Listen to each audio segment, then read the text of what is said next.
अस्सलामुअलैकुम। Welcome to my YouTube channel. उम्मीद करती हूँ आप सब खैर खैरियत से होंगे। एक आदमी था, उसकी बीवी को उसने तलाक दे दी। 10-11 साल का उसका बेटा था, तो उस आदमी ने दूसरी शादी कर ली। तो एक दिन अपने बेटे से पूछने लगा, बेटे तुम्हारी सगी अम्मा ठीक थी या ये अम्मा ठीक है? तो बेटा कहने लगा कि अब्बा जी ये अम्मी ठीक है, सगी अम्मी झूठ बड़ा बोलती थी। सगी अम्मी झूठ बड़ा बोलती थी, ये सच्ची है वो झूठी थी। बाप कहने लगा, बेटा तुम्हारी अम्मा झूठी थी, ऐसा क्यों कहते हो, तुम्हारी माँ थी वो। बेटा कहने लगा, अब्बा जी वो बड़ी झूठी थी, वो वाकई में बहुत झूठी थी। बाप कहने लगा, किस तरह? तो बेटे ने कहा कि अब्बा जी आपको तो पता है मैं शरारती हूँ, तो कभी कोई बर्तन तोड़ देता था तो मेरी सगी अम्मा मुझे थप्पड़ मार के घर से बाहर निकाल देती थी। तो कहती थी अंदर नहीं आने दूंगी, ताला लगा देती थी गेट को, और कहती थी खाना नहीं दूंगी। कहती थी तू आज भूखा ही रहेगा, तू आज भूखा ही सोएगा, कुछ भी हो जाए रोटी नहीं दूंगी, अंदर नहीं आने दूंगी। बड़े बड़े दावे करती थी, कस्में उठाती थी, पर बड़ी झूठी थी। अब्बा आधा घंटा भी गुजरा नहीं होता था, वो मुझे गली मोहल्लों में खुद ही ढूंढने निकल जाती थी, और ला के ना गलती मेरी होती थी, रोना मेरी अम्मा शुरू कर देती थी। फिर कहती थी मेरे बेटे मुझे ना सताया कर।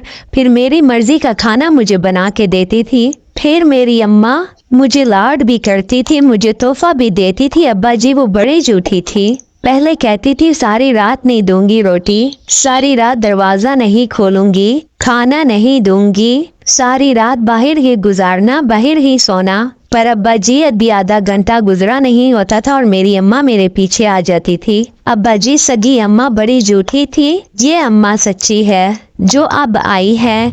मैं शरारत करता हूँ, ये थप्पड़ मारती है, घर से निकाल देती है और कहती है अब रोटी नहीं दूंगी मैं तुम्हें, और सारी रात फिर मैं रो के गुजारता हूँ, मगर फिर भी रोटी नहीं देती। वो झूठी थी, ये सच्ची है। माँ जो प्यार करती है अपने औलाद से वो कोई नहीं कर सकता, कोई भी नहीं। आप किसी भी पीर साहब को, मांगने वाले को पैसे देते हो, कहते हो हमारे लिए दुआ करो, तो उसने एक दुआ रटी होती है कि अल्लाह आपका भला करे। रटी रटाई अल्लाह खैर करे, अल्लाह भला करे। उसने सबके लिए यही रटा लगाया होता है, वो सबको ऐसे ही दुआ देता है। लेकिन अगर बेटा अम्मा को एक बार कहे, अम्मा मैं किसी काम से जा रहा हूँ, जरा मेरे लिए दुआ करना, तो अम्मा क्या करती है, मोहल्ले की बीबियां बुला के इकट्ठी करके तो दुरूदे तंजीना पढ़वाना शुरू कर देती है।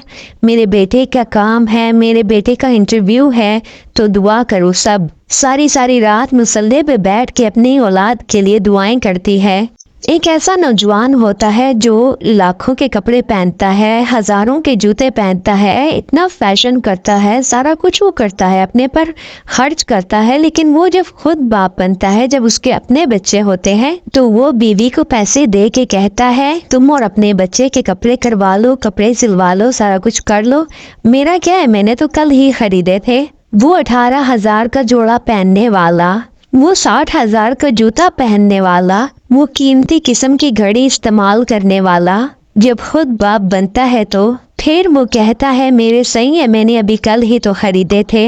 आप समझते नहीं है ना, 30 साल बाप ने सारी जिंदगी सऊदी अरब में गुजार दी, सिर्फ आपके लिए, पैसे कमाने के लिए, ताकि आपका अच्छा मुस्तकबिल हो, आप अच्छा पहनो, आप अच्छा खाओ। अपनी सारी जिंदगी परदेश में गुजार दे, लेकिन आपका ख्याल फिर भी रखा। और आजकल के बच्चे माँ बाप से हिसाब करने लग जाते हैं। आपको मैंने पिछले महीने इतने दिए थे, आज आपको फिर चाहिए। आप इतने पैसों का करते क्या हो? माँ बाप से सवाल करते हैं। माँ और बाप से हिसाब ना करो, इनसे हिसाब ना लगाओ, ये तो हुस्न है जिंदगी का, ये तो वकार है इंसान का। जब तक माँ बाप का हाथ पकड़ के बाहर चलोगे ना, रास्ते सीधे रहेंगे, और जिस दिन उंगली छोड़कर सड़क पर निकलना पड़ा ना, तो सर चकराने लग जाएगा। याद रखना ये बड़ा मुश्किल काम होता है। लोगों का तो रुख ही उस दिन वाज़े होता है जिस दिन आदमी साहे से महरूम होता है। हदीस मुबारक है, नबी करीम सल्लल्लाहु अलैहि वसल्लम ने फरमाया माँ बाप के लिए कि यही तेरी जन्नत है और यही तेरे लिए जहन्नम भी बन सकते हैं। अगर ये राजी हो गए तो तेरे लिए जन्नत है, नाराज हो गए और इनका दिल दुखा दिया तो ये तेरे लिए जहन्नम बन जाएंगे। जब तक आपके अब्बा आपसे राजी नहीं, तब तक आपसे अल्लाह भी राजी नहीं होगा। ये हदीस मुबारक है। हुजूर ने फरमाया कि जब तक अब्बा राजी है तब तक अल्लाह भी राजी है, और जब अब्बा राजी नहीं है تو اللہ بھی ناراض ہے۔ اگر سارے ولی ایک طرف بیٹھ جائیں کہ اللہ اس کو بخش دے، لیکن اگر ابا کہے کہ یا اللہ نہ معاف کرنا، تو اللہ ان تمام اولیاء کی نہیں مانتا، اللہ والد کی مانتا ہے۔ ماں باپ سے پیار کرو، ان کی خدمت کرو، ان کا خیال رکھو، ان کے پاس بیٹھا کریں، ان کو ٹائم دیا کریں۔ اگر آپ اپنے ابا جی سے کوئی مشورہ کریں، صرف مشورہ، بے شک مرضی اپنی کریں، لیکن اگر ان سے مشورہ کریں، لیکن اس مشورے میں آپ کو اتنا سایہ ملے گا کہ زندگی میں کبھی ناکامی نہیں ہوگی۔